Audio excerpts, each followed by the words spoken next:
नाज़रीन आदाब, आप देख रहे हैं बिग बुलेटिन। मैं हूं आपके साथ अबू हुरैरा और आज फिर बिग बुलेटिन में एक बड़े इशू के साथ हम हाजिर हैं।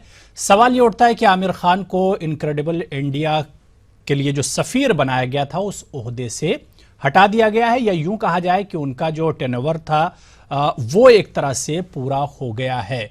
सवाल सरकार की नीयत पर भी उठते हैं। आज पूरे इसी इशू पर हम बात करेंगे।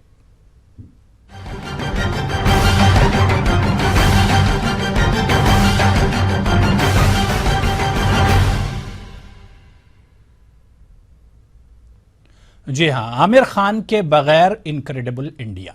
आमिर खान बॉलीवुड का ऐसा नाम जो हमेशा अपने काम और काम के ताल्लुक से अपने डेडिकेशन के लिए जाने जाते हैं। आमिर के फिल्मों का लोगों को बेसब्री से इंतजार रहता है।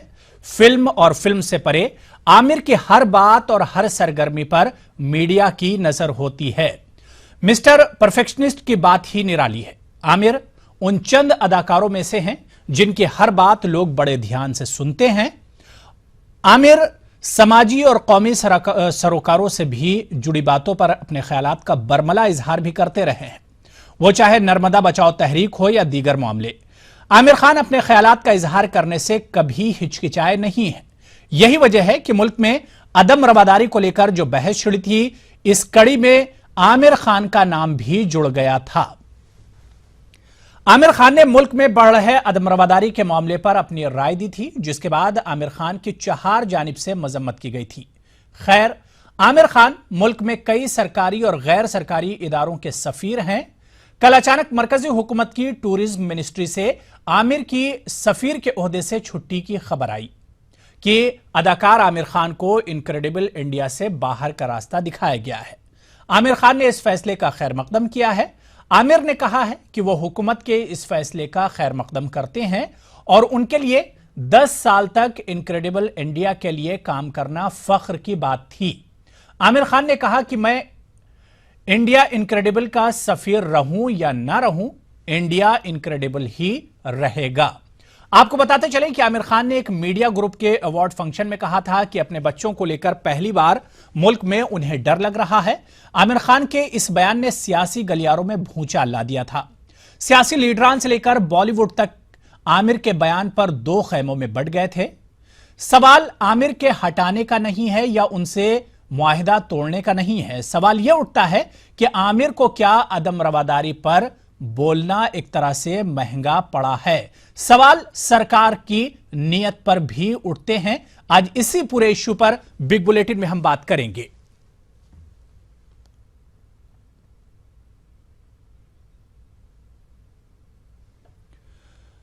तो आमिर खान की इनक्रेडिबल इंडिया के सफीर के ओहदे से एक तरह से छुट्टी हो गई है। हम आपको बताते चलें कि बॉलीवुड आमिर खान इनक्रेडिबल इंडिया के सफीर अब नहीं रहे हैं, यानी कि इनक्रेडिबल इंडिया के जो पोस्टर हैं उस पर आमिर खान का चेहरा नजर नहीं आएगा। लेकिन आमिर खान का इस पर रिएक्शन आया है। आमिर खान ने कहा कि वो हुकूमत के फैसले का खैर मकदम करते हैं और उन्होंने कहा कि वो 10 साल तक इस पूरी मुहिम से जुड़े रहे हैं। सरकार की इस मुहिम में उन्होंने पूरे तन मन धन से एक तरह से वो जुड़े रहे हैं और इसके लिए उन्हें फख्र है कि वो इतने दिनों तक इनक्रेडिबल इंडिया या अतुल्य भारत के लिए एक तरह से उन्होंने काम किया और वो इससे जुड़े रहे। आमिर खान ने कहा कि उनके लिए यह फख्र की बात है।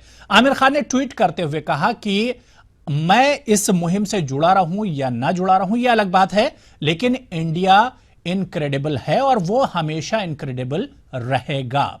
सवाल यहां पर यह उठता है कि आमिर खान चंद माह कबल या चंद हफ्ते कबल आमिर खान ने मुल्क में जो बेचैनी थी या अदम रवादारी या इंटॉलरेंस का जो एक माहौल चल रहा था उस पर आमिर खान ने लपकुशाई की थी। आमिर खान बोले थे, उन्होंने बयान दिया था, जिसके बाद बॉलीवुड या सियासी गलियारों की अगर बात करें वहां पर एक तरह से भूचाल सा आ गया था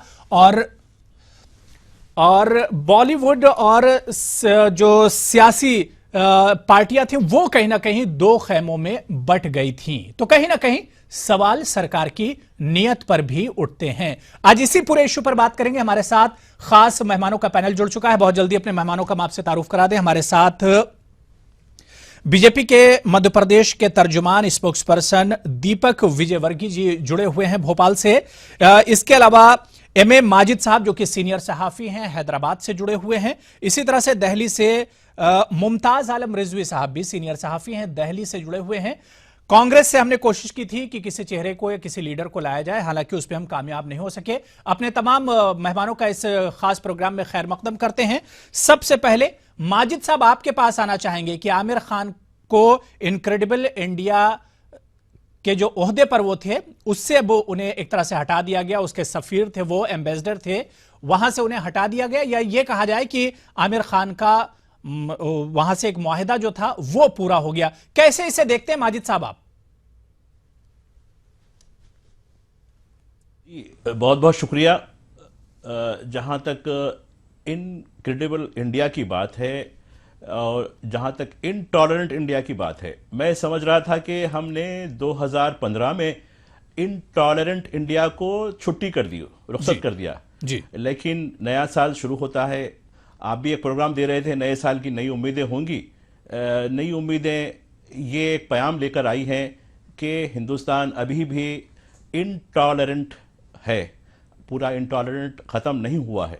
तो ये जिस तरीके से आप कह रहे थे कि माहिदा था, ठीक है, अपनी जगह माहिदा टूरिज्म और कल्चर मिनिस्ट्री की तरफ से था। ये माहिदे को अगर ये और बढ़ाते तो ये एक बात होती थी कि भाई हम इनटॉलरेंट नहीं हैं, हम टॉलरेंट हैं, हम इनक्रेडिबल है। जहां तक आपने बात कही, आमिर खान की रिएक्शन की बात कही, आमिर खान ने बात सही कही। हिंदुस्तान सदियों से इनक्रेडिबल रहा है, अब मुस्तकबिल में भी रहेगा, इसमें कोई दो राय नहीं है। इसलिए कि जितनी मतनो तहजीबें यहाँ मिलती हैं, जितने मजहब, जितनी ज़बानें मिलती हैं, शायद दुनिया के किसी खित्ते में ऐसी मिलती होंगी। तो ये हमारी एक पहचान है। लेकिन इस पहचान को जिस कुल मिलाकर आपको सरकार की नीयत पर सवाल उठता है, सरकार की नीयत पर सवाल उठ रहे हैं। बिल्कुल, आपने बिल्कुल मेरी बात सही कही, मेरी तर्जुमानी की आपने कि बिल्कुल सरकार की नीयत में खोट है, और ये खोट की वजह से आपने इस तरीके से एक अदाकार को जिसने काफी बड़ा काम किया, और खासकर उनके जो काम हुए हैं, देखिए जो खासकर समाजी बहबूद के नाम पर जो काम हुए हैं, और लड़कियों को इंपावरमेंट करने के बारे में आप उसके बारे में रिसर्च कीजिए। मेरे कई दोस्त अहबाब इस बारे में काम कर रहे हैं। उन्होंने बताया कि क्योंकि हमारे पास हिंदुस्तान में फिल्म का जो मीडिया है, समाज में उसका बहुत बड़ा असर है जी। आपका मास मीडिया या सोशल मीडिया कुछ लोगों तक महदूद है, लेकिन फिल्म का जो मीडियम है वो इतना असरदार है, खासकर देही इलाकों में और पिछड़े इलाकों में बहुत उसका जो है असर होता है, यानी परकुलेट होता है। और उसके हवाले से मैं बात करना चाह रहा हूं कि इसने बहुत बड़ा काम किया। ठीक है, आमिर खान आते हैं जाते हैं, कई लोग आएंगे, ये काम में कई लोग जुड़ेंगे, लेकिन हिंदुस्तान की जो तहजीब है वो तहजीब तो बरकरार रहेगी। और उसमें आमिर खान ने 10 साल के दौरान जो अपना किरदार अदा किया, उसके हवाले से मैं कहूंगा कि काफी बड़ी जो है लोगों में रोशनी आई है, लोगों को ये वाकिफ हुए हैं कि इंपावरमेंट क्या होता है, सोशल ईवल्स के बारे में। मैंने उनके कई प्रोग्राम भी देखे कि सोशल ईवल का जो मामला है, अब आप देखिए सरकार समझती है कि सारी सिर्फ हम हुकूमत करना है, सोशल सेक्टर में क्या काम हो रहा है हुकूमत का। अब देखिए कितनी वाकयात हो रहे हैं, निर्भया एक्ट बनने के बाद भी कितनी जो है लड़कियों के साथ, औरतों के साथ एहानत के कितने वाकयात बढ़ गए हैं। और आप देखिए जहां तक क्राइम रेट का जो सवाल है, 2015 के मैं आंकड़े बताना चाहता हूं कि हुकूमत तो दावा करती है कि क्राइम रेट में थोड़ी सी कमी हुई है, लेकिन औरतों पर और खासकर सोशल सेक्टर में जो क्राइम हुआ है वो बहुत ज्यादा हुआ है।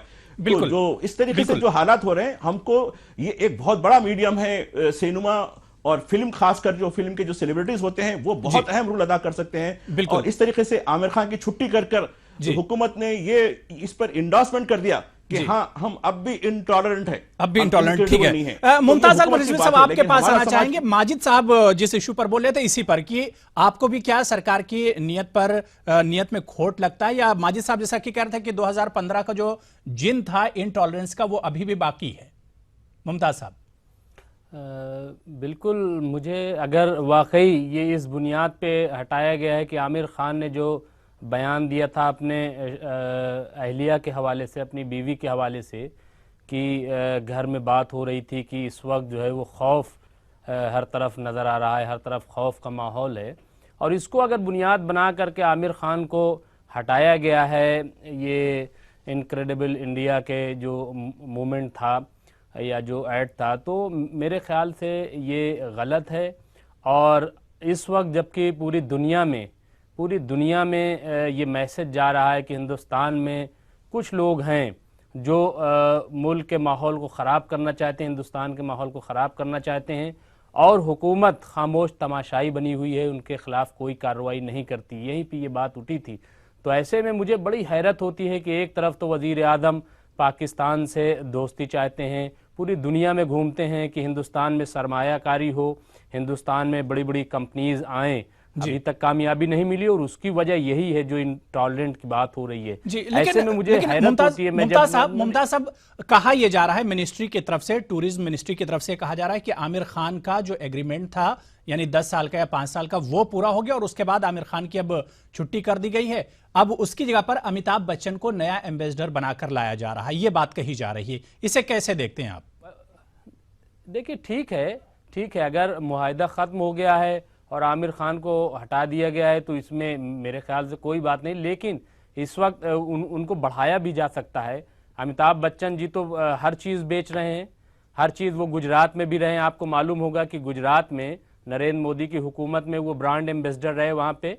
तो अमिताभ बच्चन तो हर चीज़ बेच रहे हैं, लेकिन अगर इस मामले में इनको आमिर खान को लाया गया था, उनकी एक अपनी पहचान है, क्योंकि उन्होंने सोशल सेक्टर में जो काम किए हैं, जो प्रोग्राम्स बनाए हैं, जो फिल्में बनाई हैं, उनकी एक अलग शनाख्त की, और शायद इसीलिए इस संजीदा मूवमेंट में उनको ब्रांड एम्बेसडर बनाया गया था।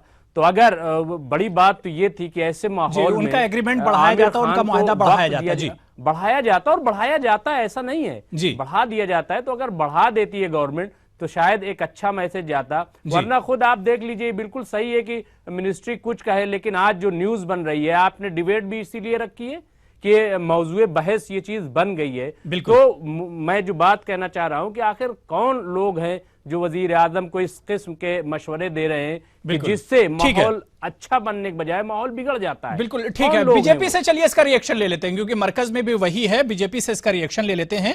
दीपक विजयवर्गीय जी हमारे पास आते रहते हैं अक्सर हमारे प्रोग्रामों में। दीपक जी, अगर incredible India without Aamir Khan कहें तो कैसा आप महसूस करेंगे? दीपक जी।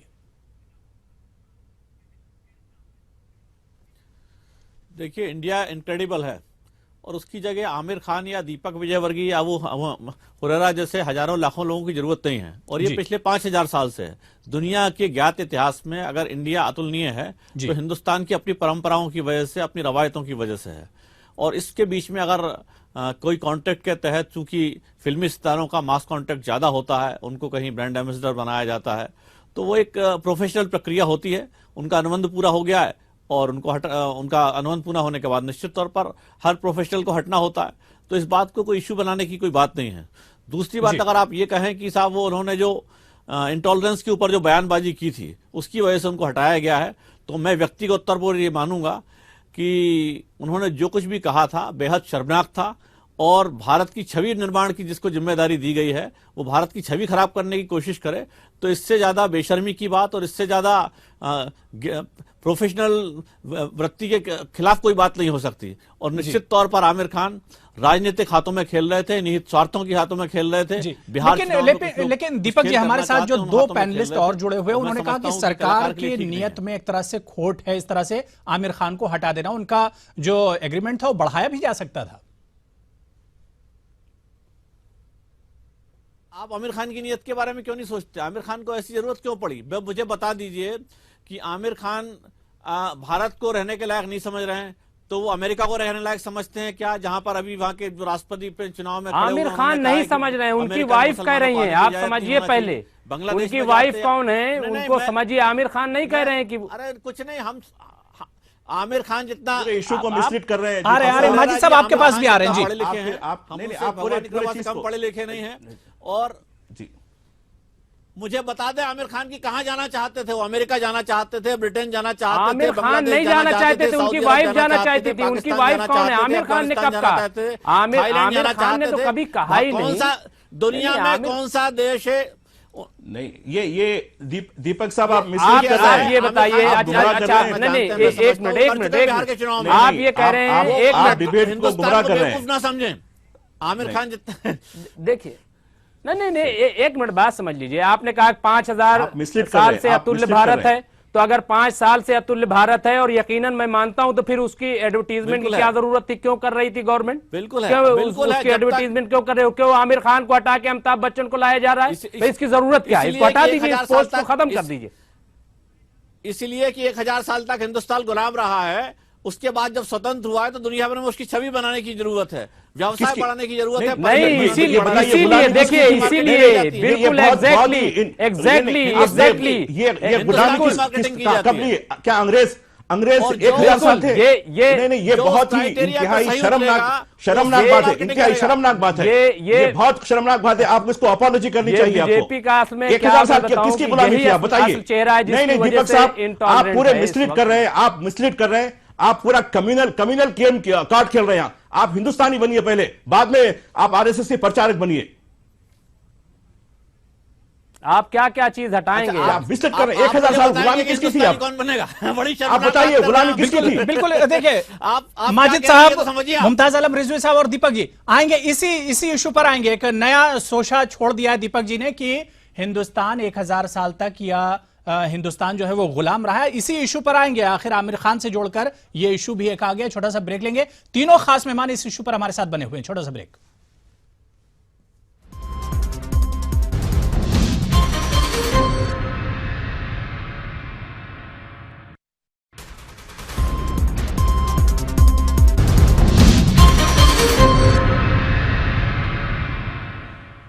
तो आज बात इसी इशू पर कर रहे हैं कि आमिर खान के बगैर इनक्रेडिबल इंडिया कैसा लगेगा हिंदुस्तान। और खास 3 मेहमान हमारे साथ जुड़े हुए हैं इस पूरे इशू पर बातचीत करने के लिए।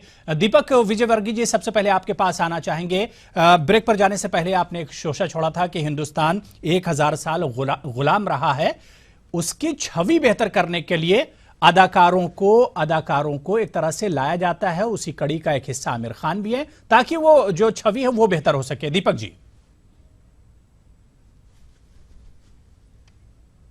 नहीं, निश्चित तौर पर इसी के लिए बढ़ाया जाता है। जिन लोगों का मास कांटेक्ट है, जिनको इस देश के करोड़ों लोग जानते हैं, उनके जरिए अगर कुछ बेहतर प्रभाव पैदा किया जा सके, ऐसा प्रभाव जो इस देश के हित में हो, उसके लिए कलाकारों को भी लाया जाता है। जी। तो दीपक जी, फिर आमिर खान को हटाने की जरूरत क्यों पड़ गई? जब एनडीए की नहीं देखिए, 2 बातें हैं। पहली बात तो यह है कि ये पर्यटन मंत्रालय का और आमिर खान के बीच का मामला, उनका अनुबंध पूरा हो गया और बात खत्म हो गई। अब इस बीच में अगर कहीं किसी चौराहे पर किसी डिबेट में कोई ये कहता है कि उन्होंने सहिष्णुता के संबंध में जो कोई बयानबाजी की थी उसकी वजह से ऐसा हुआ, तो मैं ये कह रहा हूं कि व्यक्तिगत तौर पर मेरा मानना है, इस देश के करोड़ों लोगों का मानना है कि आमिर खान ने जो कुछ कहा उससे इस देश की छवि खराब हुई, और वो बिल्कुल प्रोफेशन के खिलाफ थी। उनको जो काम दिया गया था उसके खिलाफ थी। अगर कोई वकील अपने ही जो मुवक्किल है उसकी अस्तेज़ी करने लगेगा, उसकी छवि खराब करने लगेगा, बिल्कुल ठीक है। माजिद साहब आपका रिएक्शन चाहेंगे? आप कुछ बोलना चाह रहे थे ब्रेक से पहले, हटा दिया गया है, तो कोई गलत बात नहीं है।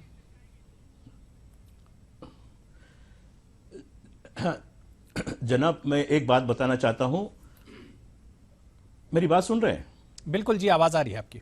कि एक नया तबका, एक नया सेक्शन ऑफ पीपल इमर्ज होके आया है, वो न्यू पैट्रियट, यानी नए देशभक्त, जो लोग, जिस थ्योरी के लोग अंग्रेजों के तलवे चाटते थे, वो आज पैट्रियट हो गए। और मैं महात्मा गांधी का नाम नहीं लूंगा, ना पंडित नेहरू का नाम लूंगा, मैं सरदार पटेल का नाम लूंगा। सरदार पटेल ने कॉन्स्टिट्यूशन असेंबली में जो तकरीर की थी, जो खिताब किया था, जो एड्रेस किया था, उसमें उन्होंने कहा कि आज हम अंग्रेजों की 200 साल वाली गुलामी से आज़ादी मिली है हमको।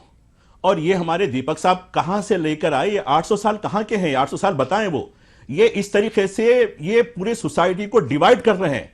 और आमिर खान जैसा आदमी सोसाइटी को यूनाइट करता है तो ये इनको पसंद नहीं आता, और ये इस आदमी की छुट्टी करवा देते हैं, कहते हैं कि कॉन्ट्रैक्ट खत्म हो गया।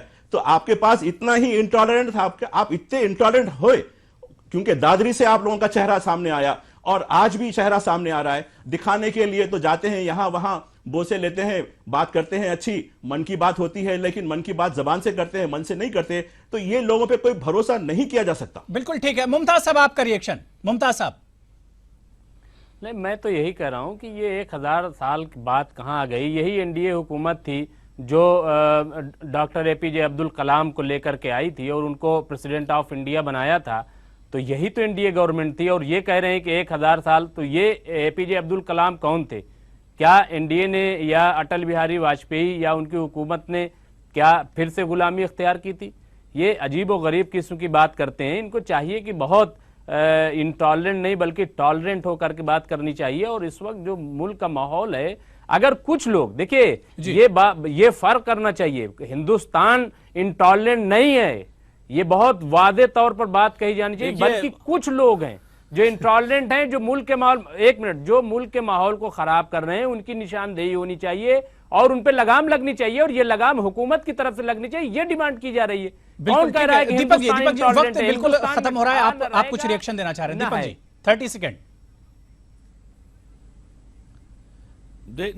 देखिए, मैं समझता हूं कि माजिद जी को और मुमताज जी को जो कुछ उन्होंने कहा उसको खुद को समझने की जरूरत है।